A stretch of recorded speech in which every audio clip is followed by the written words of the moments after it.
We're joined now by social media reporter Catherine Dow for the news feed. And you've got some information for people like me who happen to have one of these Ikea dressers that's been recalled. That's right, me too. I have one as well. We heard earlier in the show about Ikea recalling 29 million Malm dressers in North America.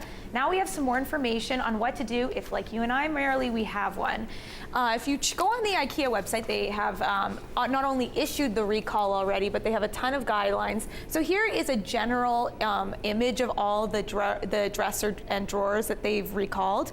You can go on here and quickly find yours.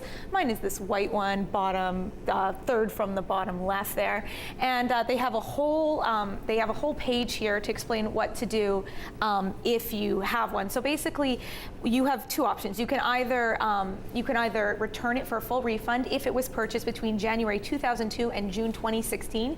You don't need a proof of purchase. I know obviously if you bought it a couple of years ago, like myself. I definitely didn't save the receipt. I did not at all, and so you can just bring it in for a full refund. The other thing that if you want to keep it and you're happy with the product, you have to secure it to the wall, and they will provide you with the equipment to do it, and you can get it for free, or you can have someone deliver it to you for free, and they can even do the work for you. So it's an anchoring of the dresser to the wall.